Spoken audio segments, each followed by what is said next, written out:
I'm interrupting. Let's listen in. Please, of course. Affirmative. The motion is not agreed to. Madam President. Mr. Majority Leader. Madam President, I want to be clear about what just happened on the Senate floor. Every single Senate Republican just voted against starting debate on legislation to protect Americans' voting rights. Once again, the Senate Republican minority has launched a partisan blockade of a pressing issue here in the United States Senate, an issue no less fundamental than the right to vote. Could we have order, Madam President? The Senate will be in order. I've laid out the facts for weeks. Republican state legislatures across the country are engaged in the most sweeping voter suppression in 80 years, capitalizing on and catalyzed by Donald Trump's big lie. These state governments are making it harder for younger, poorer, urban, and non-white Americans to vote. Earlier today, the Republican leader told reporters that, quote, regardless of what may be happening in some states, there's no rationale for federal intervention. The Republican leader flatly stated that no matter what the states do to undermine our democracy, voter suppression laws, phony audits, partisan takeovers of local election boards, the Senate should not act. My colleagues, if senators 60 years ago held that the federal government should never intervene to protect voting rights, this body would have never passed the Voting Rights Act. The Republican leader uses the language and the logic of the Southern senators in the 60s who defended states' rights, and it is an indefensible position for any senator, let alone the minority leader, to hold. And yet that was the reason given for why Republicans voted in lockstep today. Regardless of what may be happening in some states, there's no rationale for federal intervention. That is both ridiculous and awful. All we wanted to do here on the floor was to bring up the issue of voting rights and debate how to combat these vicious, oftentimes discriminatory voting restrictions.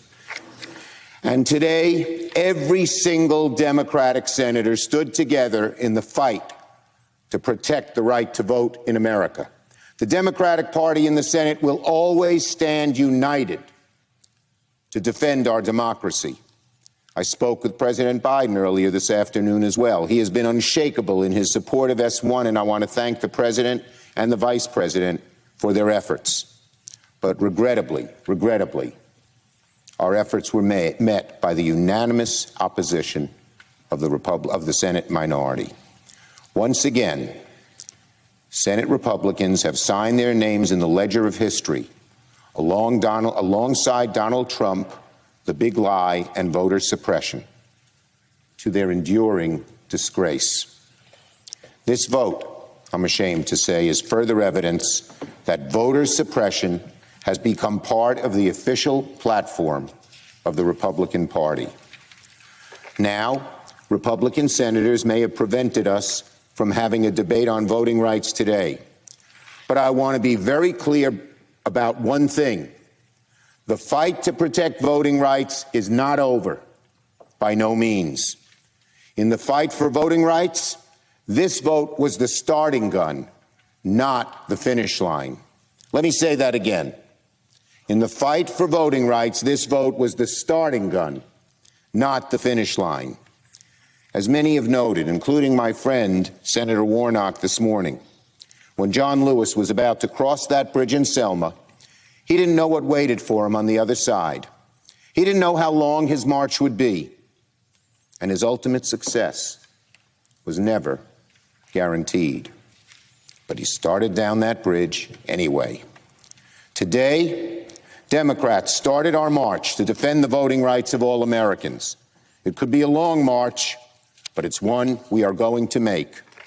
Today, we made progress.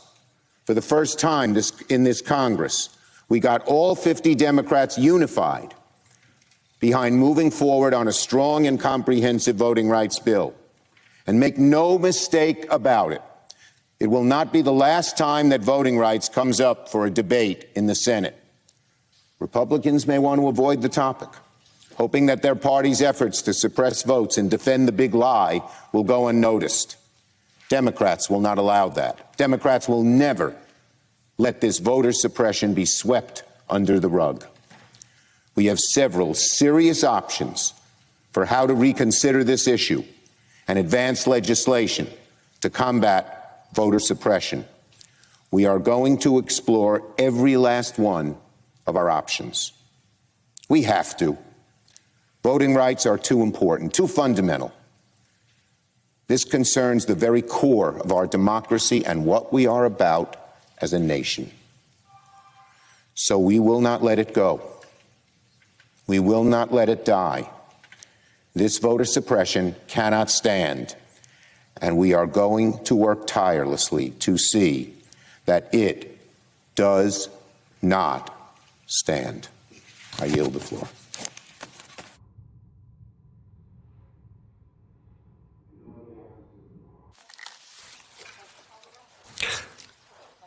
The clerk will call the roll. We have been listening there to Democratic Senate Majority Leader Chuck Schumer giving an impassioned speech.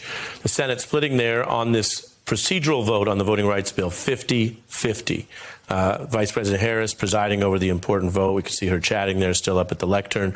We are told to expect remarks from the vice president, which is also fairly unusual for any day of Senate business. And so we will bring those to you live here on MSNBC as they occur. 6:28 p.m. here on the East Coast in Washington, D.C. And you can see the Senate floor starting to filter out. This was the expected outcome, but it is now official. This is a GOP filibuster. Republicans using this mechanism, the cloture vote, the procedural vote, to formally filibuster and block any floor consideration of the voting rights and election reform bill. There you have it. And what we just heard from Senator Schumer was what was expected, but it was quite impassioned. The majority leader making the argument that this vote today is meaningful, even though it's not the outcome the Democrats wanted because they wanted progress. But he says they've nonetheless had some measured steps here. Number one, Senator Schumer emphasizing that they did get all 50 votes for this step, including Manchin. Number two, he says that this vote shows that the National Republican Party, not just the state crackdowns that we've reported on, the National Republican Party, through this vote, is signing up that voter suppression is part of the platform.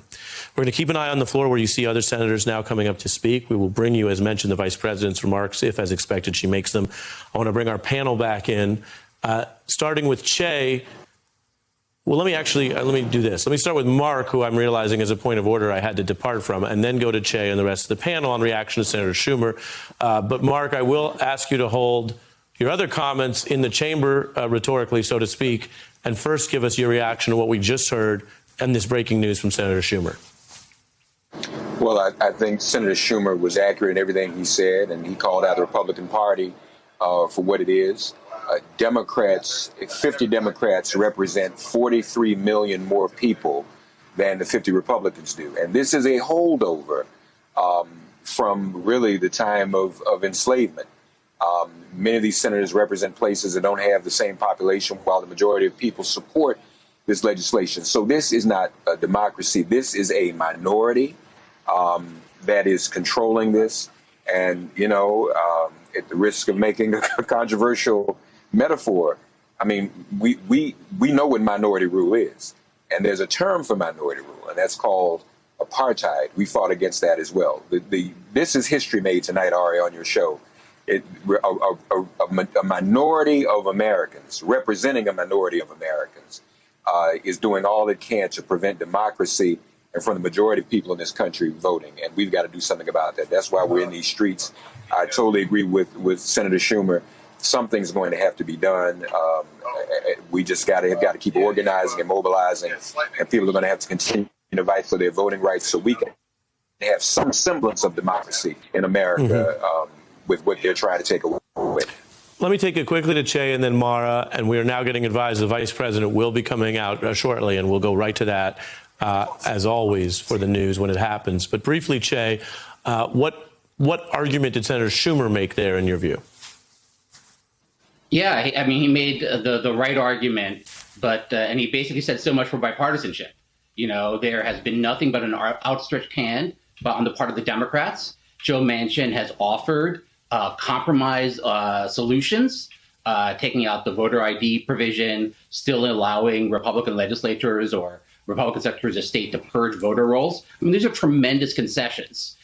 There's been an outstretched hand, and I think what Senator Schumer was really trying to say is all they've been met with on the Republican side is a closed fist. And let's listen into the Vice President. The United States Congress could take up, which is about the fundamental right to vote in our country. And I think it is clear, certainly for the American people, that when we're talking about the right to vote, it is not a Republican concern or a Democratic concern. It is an American concern. This is about the American people's right to vote, unfettered. It is about their access to the right to vote in a meaningful way. Because nobody is debating, I don't believe, whether all Americans have the right to vote. The issue here is there actual access to the voting process, or is that being impeded? And the bottom line is that the President and I are very clear. We support S1. We support the John Lewis Voting Rights Act, and the fight is not over. Why not endorse What's next? Which Republicans did you talk to tonight? Vice President Harris speaking here after presiding over the Senate floor vote. She's walking there out of the chamber. I just want to underscore this is fairly unusual. The vice president, of course, has the constitutional duty to oversee the Senate, although it's ceremonial, so we don't always see it in action. And when they do, they don't always come out and speak